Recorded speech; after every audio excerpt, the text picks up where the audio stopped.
paz do Senhor, meu querido irmão, minha querida irmã, do nosso devocional Simply Pentecostal. Que alegria! Chegamos aqui mais uma vez para poder juntos lermos a palavra do Senhor neste sábado e vamos dar continuidade à nossa leitura do livro de Jeremias, desta feita no capítulo 29, e que nós vamos dar continuidade a uma carta escrita pelo profeta Jeremias, não é, para aqueles que estavam ali em Babilônia.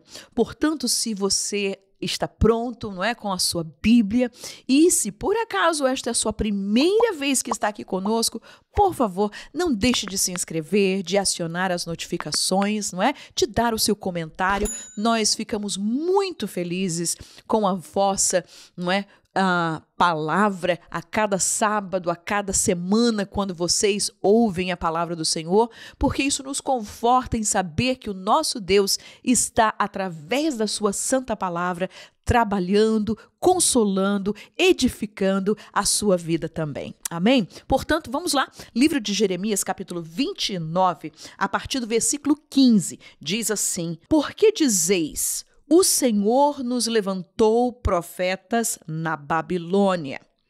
Porque assim diz o Senhor a respeito do rei que se assenta no trono de Davi e de todo o povo que habita nesta cidade, vossos irmãos, que não saíram convosco para o cativeiro. Assim diz o Senhor dos Exércitos: eis que enviarei entre eles a espada e a fome e a peste, e fá-los-ei como a figos podres, que não se podem comer, de maus que são. E persegui-los-ei com a espada e com a fome e com a peste, dá-los-ei para andarem de um lado para o outro entre todos os reinos da terra, e para serem uma maldição e um espanto e um assobio e um opróbio entre todas as nações para onde os tiver lançado. Porquanto não deram ouvidos às minhas palavras, diz o Senhor, enviando-lhes eu os meus servos, os profetas, madrugando e enviando, mas vós não escutastes, diz o Senhor. Meus irmãos, nós vamos ler e vamos entender que a primeira parte desta carta de Jeremias, ele estava falando para aqueles que haviam estado cativos ali na Babilônia, que foram naquela primeira remessa em que o rei Nabucodonosor levou para a Babilônia junto com o rei Jeconias ou Joaquim, ou seja, aqueles nobres da cidade, os príncipes, os artesãos, os ferreiros, carpinteiros, foram levados para a Babilônia com o rei Nabucodonosor. E agora Jeremias escreve esta carta para eles, avisando, não é? Porque haviam profetas que estavam dizendo 2 anos e olha, Nabucodonosor vai terminar, vai ser conquistado e isso tudo vai acabar, vocês vão voltar para cá. E Jeremias então escreve esta carta da parte do Senhor para avisar a eles que isso não iria acontecer, que eles fizessem suas casas, que eles prosperassem, crescessem aonde eles estavam,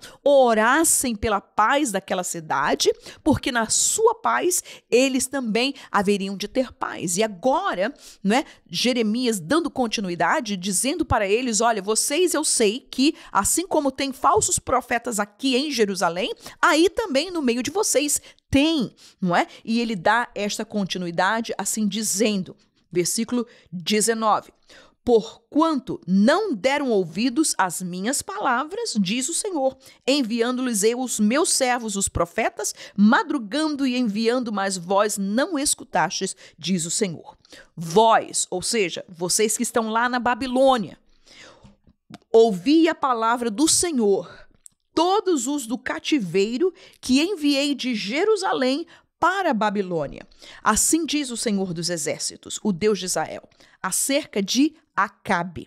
Este Acabe aqui não é o rei Acabe, mas sim um profeta chamado Acabe, filho de Colaías e de Zedequias, Esse também, Zedequias, não é o rei que estava em Jerusalém, mas sim o filho de um dos sacerdotes, filho de Maaseias, que vos profetizam falsamente em meu nome.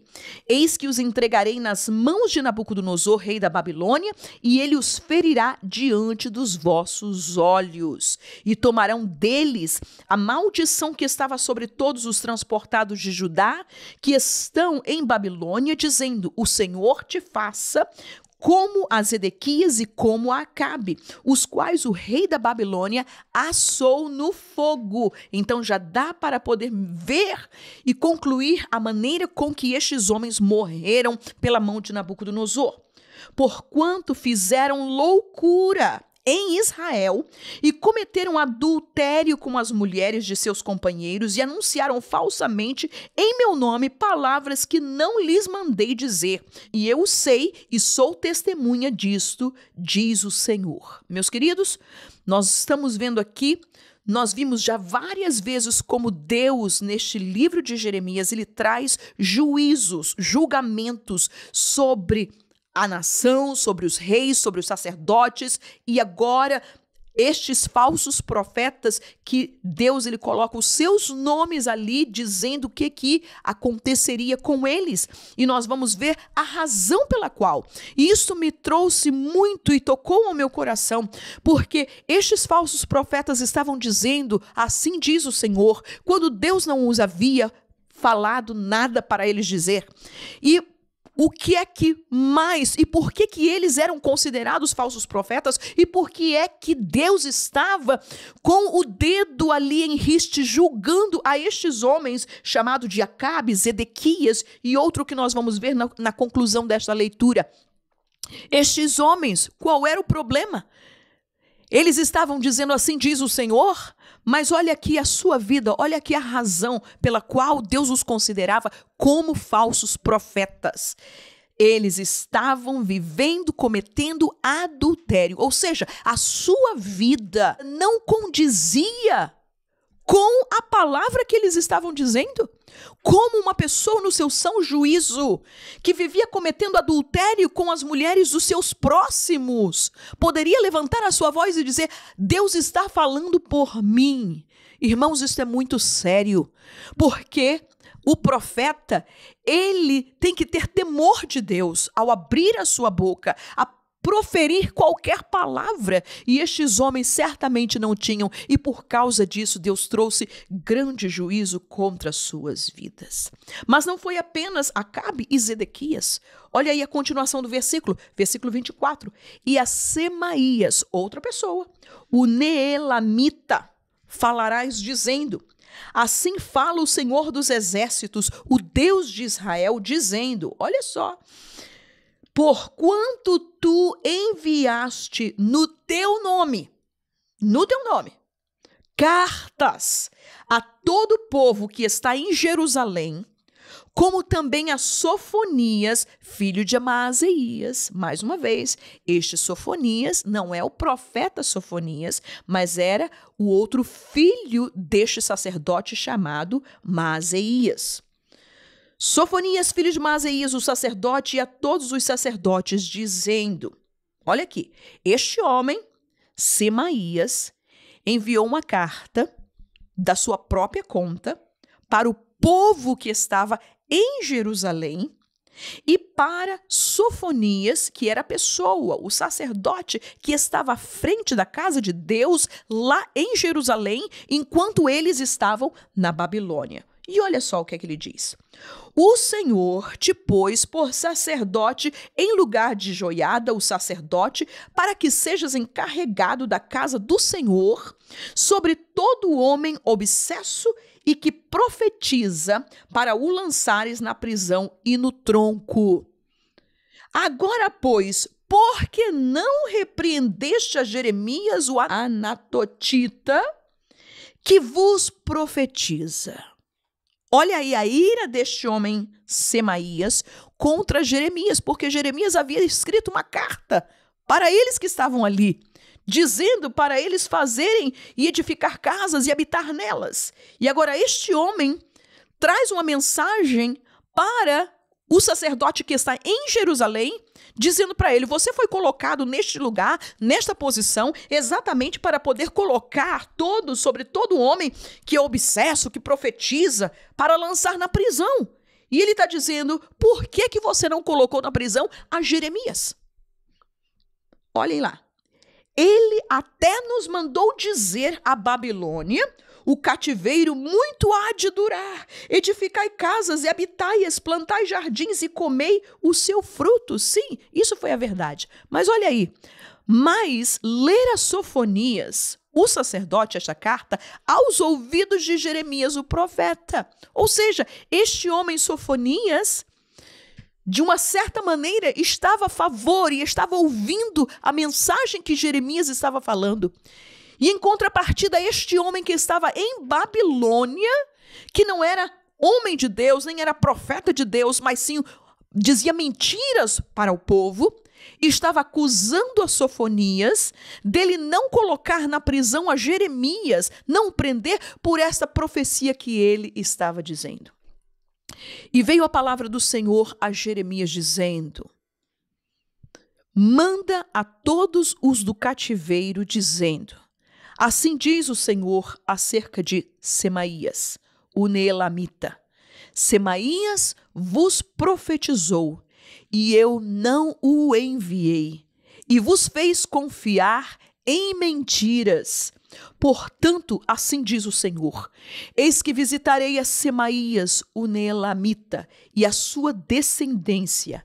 Ele não terá ninguém que habite entre este povo, e não verá o bem que hei de fazer ao meu povo, diz o Senhor, porquanto falou em rebelião contra o Senhor. Meus queridos e amados irmãos, esta palavra é uma palavra que traz temor aos nossos corações. Porque o diabo, ele não muda as suas táticas e estratégias. Aquilo que ele fez no passado, ele faz ainda no dia de hoje. E nós, como Igreja de Jesus Cristo, que temos o Espírito de Deus em nossas vidas, como o nosso guia, como aquele que ilumina, como aquele que fala, como aquele que guia, que consola. Nós temos que ser dependentes do Senhor, em saber, em contestar, em verificar através da luz da palavra de Deus, se as mensagens, se as profecias, se aquilo que nós estamos ouvindo dizendo, assim diz o Senhor, se realmente vem do Senhor. A palavra nos diz que toda profecia ela vem para consolar, ela vem para exortar, ela vem para edificar. Aleluia. Entretanto, nós estamos vendo estes homens usados pelo diabo, literalmente, pela força do inimigo, para destruir, para plantar mentiras, para poder dizer aquilo que Deus não havia falado, para confundir, para trazer uma dissensão entre o povo, para levantar o povo contra aquele profeta que realmente havia sido levantado por Deus, dizendo palavra. É verdade que o povo não queria ouvir, porque quem queria ouvir dizer que a cidade ia ser destruída, que o templo ia ser destruído, que eles iriam para um cativeiro? Ninguém queria ouvir isso. Eu não gostaria de ouvir isso. Entretanto, a palavra de Deus ela é soberana. A palavra de Deus ela não muda. A palavra de Deus ela não passa. A palavra de Deus ela se cumpre, arrisca tudo aquilo que o nosso Deus ele fala. Homens como esses, como Acabe, como Zedequias, como Semaías, o juízo de Deus veio a ele. E Deus não parou a sua mão. Deus não simplesmente ficou apiedado. Ah, não, porque esse é o meu povo, eles são israelitas também. Não, irmãos, eles erraram. Eles viviam em pecado.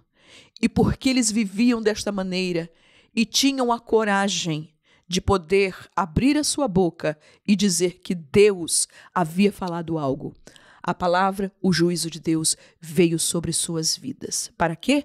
Para um exemplo, não somente para aquele povo, mas também para as nossas vidas. Aleluia.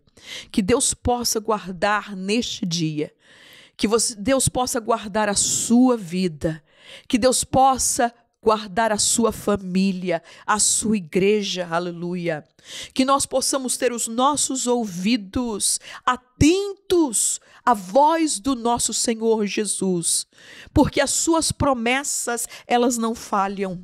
A sua palavra, ela não é dúbia. A sua palavra não tem sombra de variação, aleluia. Aquilo que o nosso Deus, ele fala, ele cumpre, aleluia.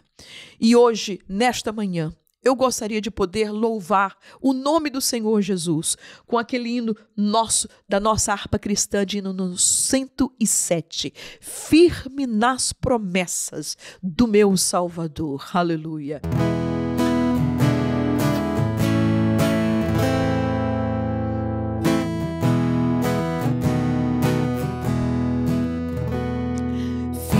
Nas promessas do meu Salvador, cantarei louvores ao meu Criador. Fico na dispensação do seu amor, firme nas promessas de Jesus. Firme, firme, firme nas promessas de Jesus, ó Cristo.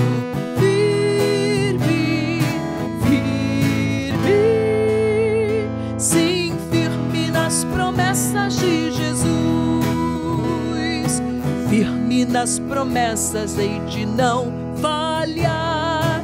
Quando as tempestades vêm me assolar, pelo verbo vivo hei de batalhar.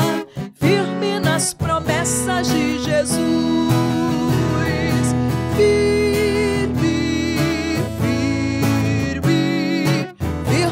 as promessas de Jesus, ó Cristo, firme, firme, sim, firme nas promessas de Jesus, firme nas promessas, sempre vejo assim, purificação no sangue para mim, plena liberdade em Jesus sem fim. Firme nas promessas de Jesus, firme, firme, firme nas promessas de Jesus, ó Cristo, firme,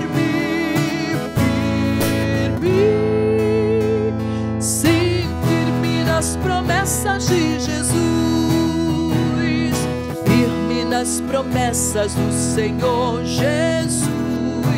Em amor ligado com a sua cruz, cada dia mais alegro-me na luz, firme nas promessas de Jesus, firme, firme, firme nas promessas de Jesus, ó Cristo, firme, firme. As promessas de Jesus. Oh, glorificado seja o nome do Senhor, que neste dia nós possamos estar firmes nas promessas do nosso Deus. Que o Senhor Jesus possa te abençoar e juntamente com toda a sua família, em nome de Jesus. Amém.